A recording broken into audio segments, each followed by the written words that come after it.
Answers with Dr. Reju is a platform where we take a more in-depth and intentional look into various life issues and bring clarification so we can navigate our way through with knowledge. Join us on Patrice Radio as we take this journey to discovery. Do remember to follow, like, and engage us on Instagram at Patrice_radio and also on YouTube via Patrice Radio Live. Thank you and be good. A better Nigeria. Is it a myth or do we keep hoping? Nigeria is a highly religious country. How come corruption thrives? Why is adoption not encouraged in Nigeria? Is there a future for the Nigerian youth? Being rich and famous, is that the only drive to be an artist? What makes a great nation? Is it the leaders? What about the people? This is Answers with Dr. Reju. Hi, my name is Onari, and this is Answers with Dr. Reju, where critical life issues are clarified. On today's episode, we are going to begin a journey into the world of governance. This program remains dedicated to its pursuit to give clarity to issues weighing heavily in the hearts of individuals in society, issues that would otherwise be left unknown. On this series, we're going to take a crucial look at the concept of society. How are they formed? What necessary parts make societies function right? We will look at leadership and governance, the role of the elected and those that elect them. We will also explore the Nigerian society in perspective. With me in the studio today, Adams Lojok. Welcome, Adams. Thank you. Obi Brown, you're welcome. Thank you. And Dr. Reju, it's good to have you. Thank you. Okay, we'll start now. Obi, just get on with it. Yeah, Dr. Reju, so with particular reference or recourse to the Nigerian society, in space with other societies. So we talk about the Nigerian society, we talk about the South African society, we talk about the African society, we talk about political societies. But before we, really start asking questions, let's get a clarification. What really is society and how is it formed? Yeah, basically societies evolve. People come together, and they live together in such a way that, or maybe we can say that for a considerable time, enough for them to be able to develop or acquire an identity, something that separates them from others. So, for example, if you say that the Nigerian society, that is, everyone who is a Nigerian or who dwells or who resides in that society, there are some identifiable traits that's common to all of them. So, a society is a group of people with identifiable way or ways of living, and you can actually find some tangible things that distinguishes them. For example, if you talk about the Jamaican nation, so we can use the word society, race, people interchangeably. So if I mention Jamaica, something comes to your mind, maybe reggae music. That's a society. Okay. If you mention Cuba, something comes to your mind, the cigar.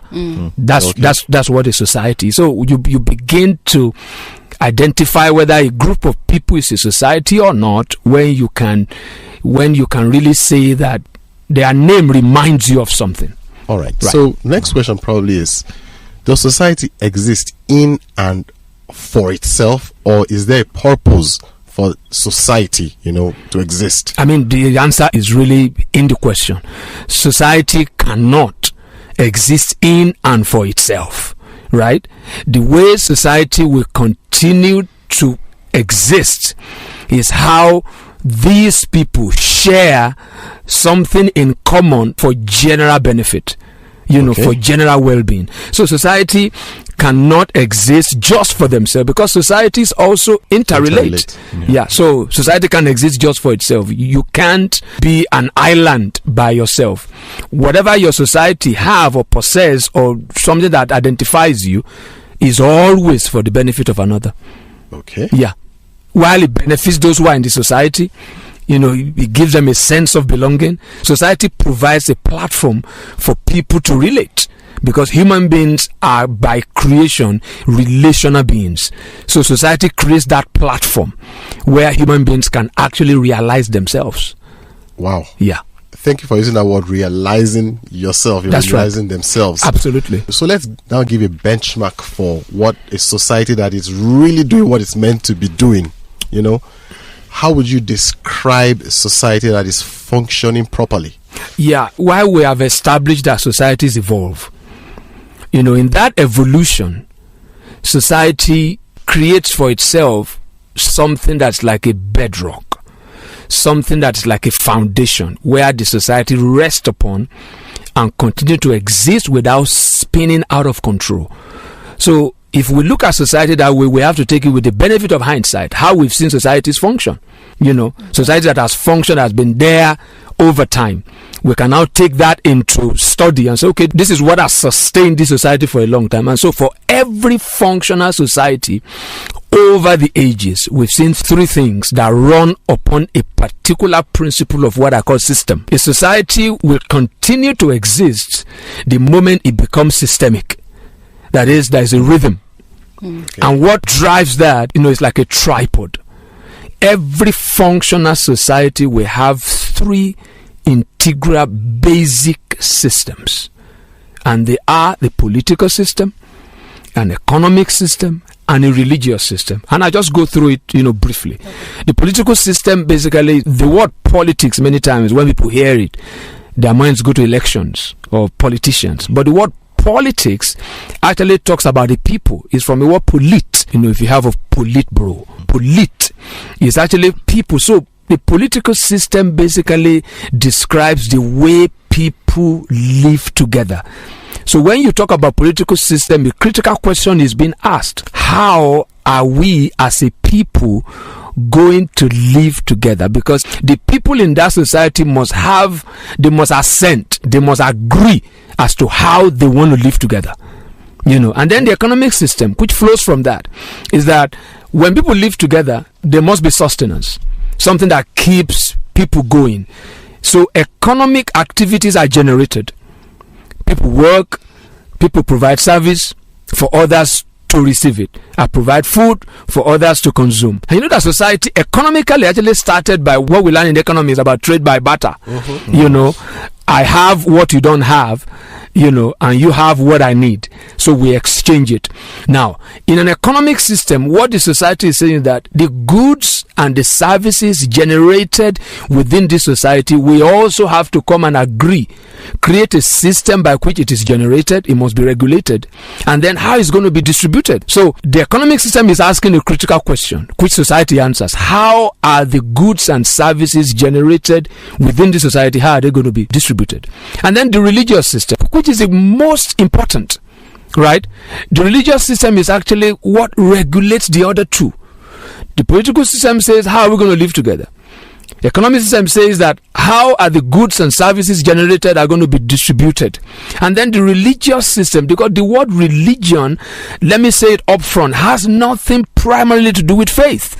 The word religion is from a Latin word, which means actually to bind or to actually set boundaries. So the religious system basically says that what values, what practices we as a people in a society, what values are we going to hold as sacred? What values are we going to define and consider those values as sacred? That is, the value that's going to bind everybody. And that is what produce constitutions for societies. And it's different from faith? It is absolutely different. You see, faith is a derivation from religion. Right? Faith is just a branch of religion. Religion is a generic word. It operates in every society. It is what society recognizes as values. Now, if you say Christian religion, you are saying that Christians, they have come to accept certain values as sacred. You see, it is the sacredness of religion that gives it power. So every society has its own religion. And those values, once they are held sacred, they are enshrined in what they call a constitution. And that binds everybody. If, for instance, we say that in Nigerian society, when we drive our cars, we are going to drive on the right. That binds everybody. Right? It's just like saying that every Muslim, because that particular faith, which is a branch of religion, it is something practiced. The faith is practiced as a religion.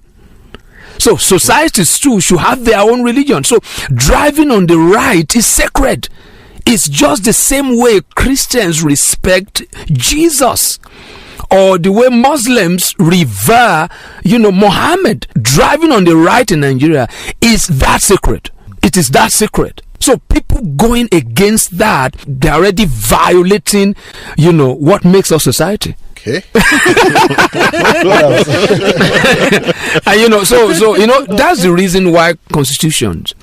I mean, if you look at the way maybe the Constitution of America started, so we hold this truth to be sacred. Okay. That's it.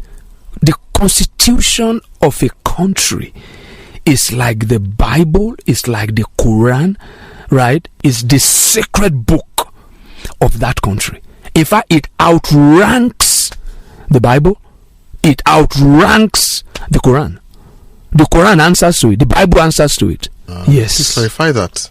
What do you mean by the word outrank? That is, when I say that the religious system in a society, right, it is the system that defines what the society communally agree to hold as sacred. So, what I'm saying is that if what the Constitution says and what the Bible says or what the Quran says conflict, the Constitution supersedes it. All right. I guess that's one of the challenges we have in our society right now. Yeah. Yeah, I just wanted to, ask, can you pin down something, in Nigeria, in our society? Can you pin down something to say, okay, this, apart from driving on the right, what are some of the, outshoots of religion, that we uphold or you are violate? talking about religion in the way I defined it, Yes. because we have to keep clarifying that, because Yes. when people hear religion, their Something minds that go binds. to maybe a Kanka, maybe Rosicrucian, maybe Christianity or Islam. No, because that's where you begin to see that whether a group of people is actually a society or not. Just like I said, once you hear Jamaica, something comes to your mind. Once you hear Cuba, something comes to your mind. When you hear America, something comes to your mind. It's freedom. Right? Now, when you look at the Nigerian society, it poses a problem. Right? And we know it's there. Right? But we have not really been sincere enough to sit down to confront it. Let me say it this way. The Nigerian society or the Nigerian nation as we know it is a construct. Right? It's a construct. It's not something that evolved. It was a creation. That's why Nigerian nation is a nation of nations. Right? I would rather call maybe the Hausa society. That's a society. Number one, there's a common language. Do you know how many languages are in Nigeria? Close to 300. Close to 300. Because a society has a common language, that unites them. Because what really unites people is language. And the language is not just what we speak. It's also cultural. It has practices. I was given an example why coming here this evening, that if that happened in the society where I grew up in the Southwest, I came into the compound and it was raining, and the young man that I met was holding an umbrella and he was greeting me from afar. I said, if that happened in the Southwest where I grew up, why walking to that guy? I'm walking to him for one reason, to slap him. Right?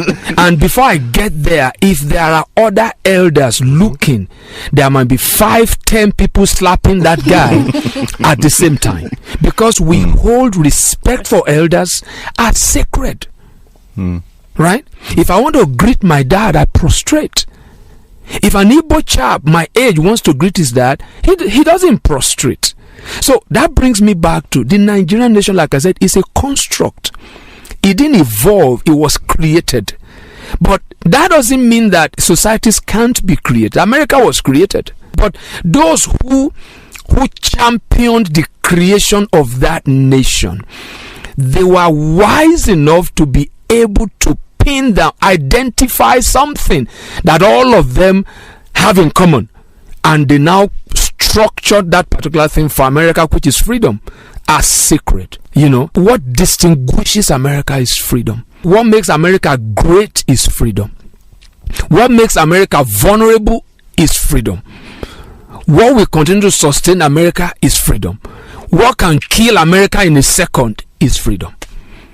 For Nigerian nation, we don't have that. And that's the challenge. We have not been able to see over the years, in 50 plus years of nationhood, we have not seen enough political sincerity to be able to sit down and address that, not for selfish interests, but for common good. It is nothing wrong. There is nothing wrong with our heritage. There's nothing wrong with being colonized before. It is what comes out of that kind of historical fact that actually makes it either right or wrong. So when people say that we can't live together, we need to part ways, the question I always ask them is that, who told you that the Yorubas are united? Who told you the Hausas are united? So the Nigerian nation as it is can't, in all sincerity, cannot, when you put that definition of society, you cannot. Because, for instance, even economically speaking, I think on one of the episodes of this program, we actually identified, the Islamic banking. That's an economic system. So how Muslims want to do banking is different from how others want to do banking. That is, there is no consensus of an economic system within that society. Now that's a big threat. So the only way we can begin to find common ground is to identify the societies within the society. But good leadership can actually harmonize that. Has there been nations in the past with such construct such diversity? Diversity that made it. People always, in Nigeria, the refrain now when we're talking about nationhood and everything, everybody talks about Singapore. The only difference between Nigeria and Singapore is size. Singapore is multiracial, is multi-religious, but what's the difference? Somebody emerged within that system who was large-hearted enough, who wasn't selfish, who understands the basic pillars of society. Right? And I was able to put that particular structure in place. Today they have a nation. If you talk about Singapore today, you might not be talking about the various religions and everything. The only thing that it reminds you of is that there was a nation that was third world and it's become first world. And that you can call it the destination is what Singapore stands for today. It ranks number 1 in all the nations of the world where there is ease of doing business. It's number 1 in that index. So something has come to, distinguish them. When you're talking about Singapore, something stands out. Efficiency. It takes 15 minutes to incorporate a company in Singapore. It takes 20 minutes to clear a ship in their port. So Singapore society stands for efficiency. Efficiency. That's what distinguishes them. And then honesty.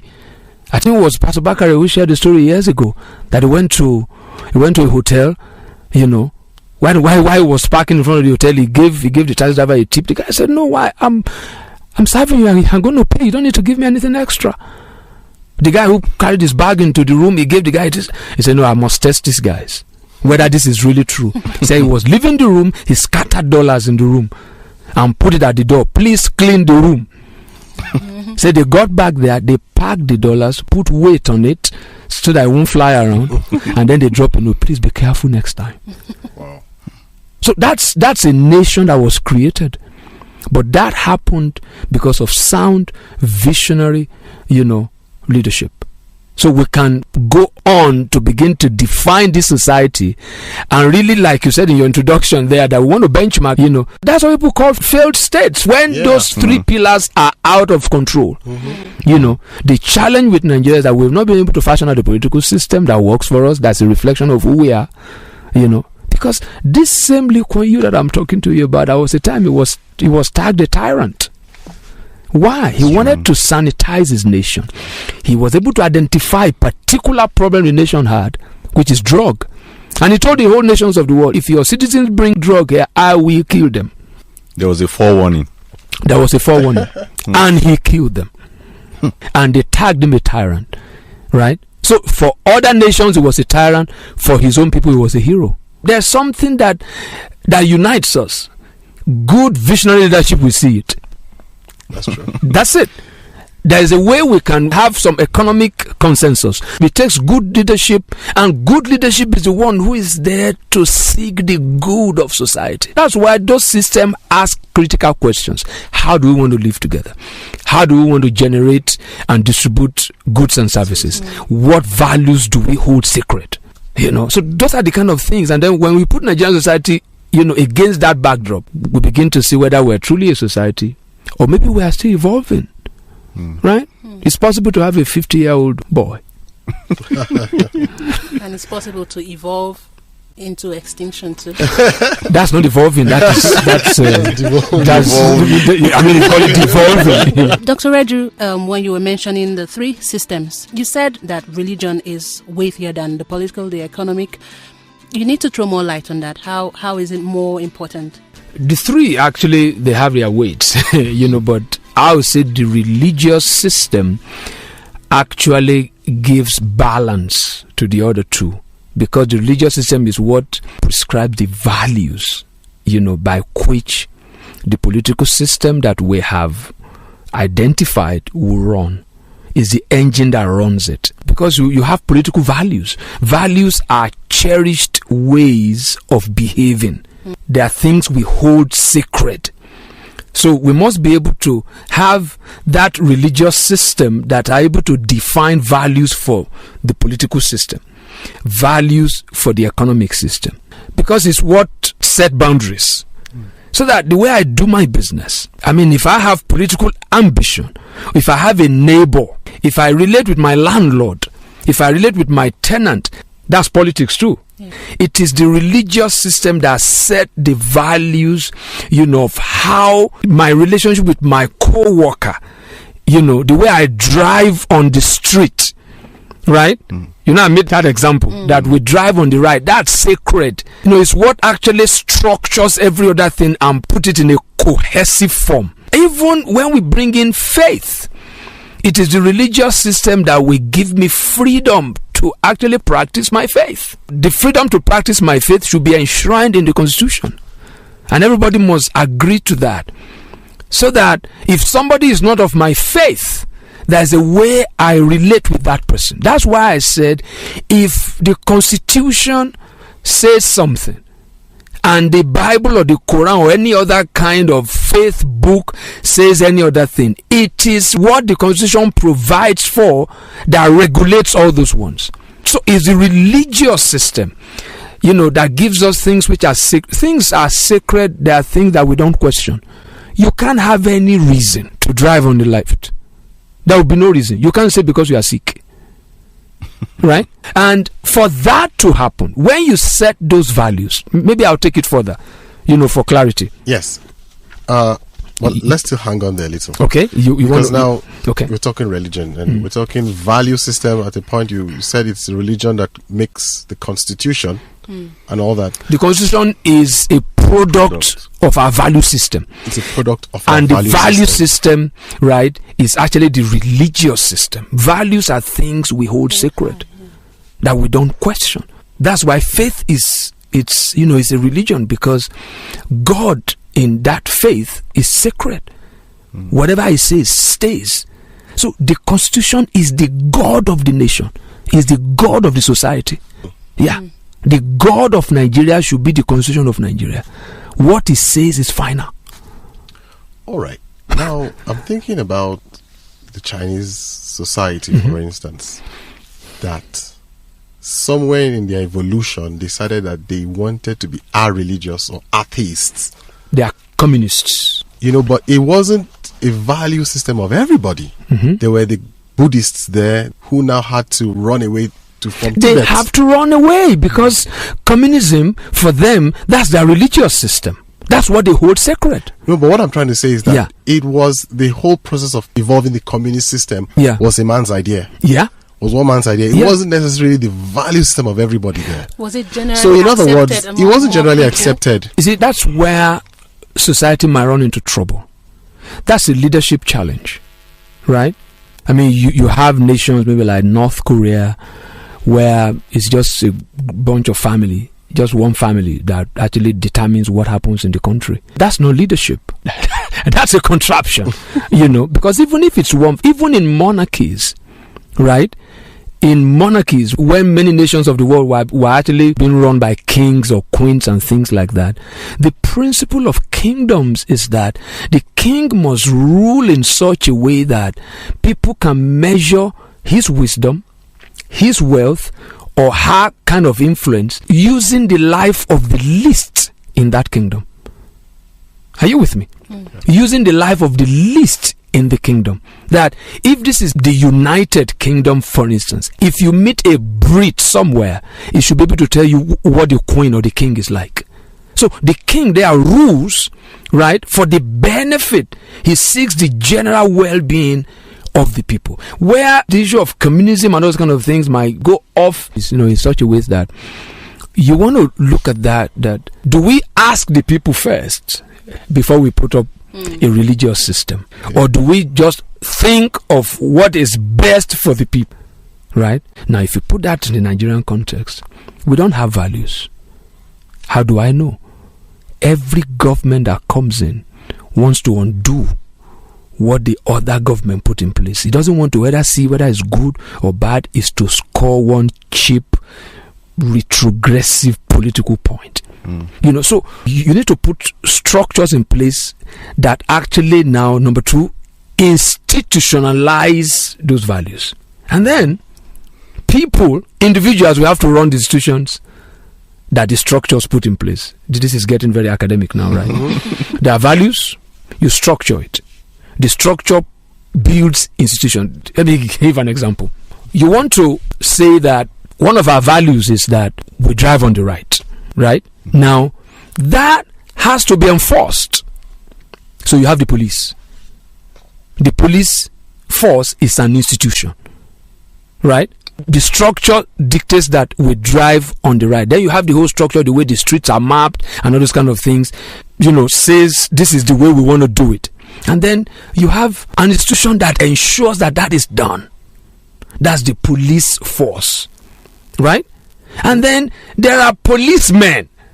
Those are the individuals, right? So you have structure, institutions, and individuals. Because in Nigeria, we said, let us build strong institutions, right? We always hear that, right? Yeah. But you see, institutions are as strong as the people that run it, right? There's nothing wrong with any institution, right? Nothing wrong with it. There's nothing wrong with the police force.